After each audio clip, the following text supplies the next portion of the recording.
अरशद शरीफ ने कहा था कि आईना क्यों तोड़ते हो। मीडिया जो है आईने की मानियत है, तो आईना क्यों तोड़ते हो? अपने आप को ठीक करो ना, हमें क्यों सच नहीं बोलने देते? बस ये अरशद शरीफ बहुत बड़ा कारनामा करके गया, शहीद अरशद शरीफ, और सबको एक्सपोज करके गया। सवाल ये बनता है वो कौन था जिसने इसको मजबूर किया पाकिस्तान छोड़ने का? वो कौन था जिसके कहने पे 16 FIR इसके ऊपर कटी? वो वापस आया, आपने देखा, कर लेते उसको गिरफ्तार, वो तो आप डर गए।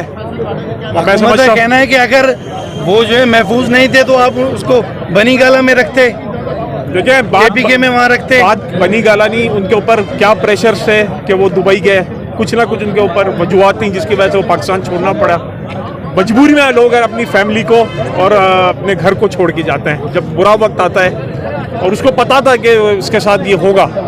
तो मैं समझता हूँ कि हकाइक जो हैं कौम के सामने आना चाहिए, और इंशाल्लाह ताला इसका खून है ना ज़ाया नहीं होगा, और ये हकीकी आज़ादी इस मुल्क में हम लेके रहेंगे। लाल भाई, आज की प्रेस कॉन्फ्रेंस में DGISI का कहना है कि हमारे जो है बहुत अच्छे ताल्लुकात थे, मेरे जो अफसरान हैं जिसका ये कहा जाता है। बड़ी मोदबाना गुजारिश है मेरी, बड़े आदाब से और इज्जत से पूछता हूँ कि 16 FIR क्यों काटी, क्यों इसका मजबूर हुआ था? वो बताए ना क्यों काटी? क्या वो गद्दार था अरशद शरीफ?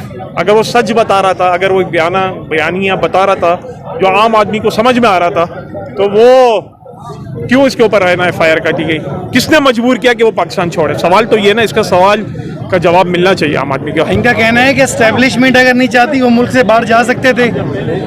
बात सुने, अगर इस्टेब्लिशमेंट नहीं चाहती तो मुझे पता है ना, तो इस्टेब्लिशमेंट ने उनको क्यों, जो हमारे पास इत्तलात आ रही हैं कि दुबई के हुकाम को प्रेशराइज किया गया कि इसको डिपोर्ट किया जाए। 48 घंटे में अरशद शरीफ को ऑर्डर मिला कि वो दुबई छोड़ दें, तो इंक्वायरी होनी चाहिए, और मैं समझता हूँ हक़ाइक़ सबके सामने आ जाएंगे। जुडिशल कमीशन बन गया है, तो क्या देखते हैं आप इस बार? मैं उम्मीद करता हूँ ये जुडिशल कमीशन का वो हाल नहीं होगा जो माजी में सारे कमीशन का होता रहे। अब ये लॉन्ग मार्च पहुँचेगा इस्लामाबाद इंशाल्लाह।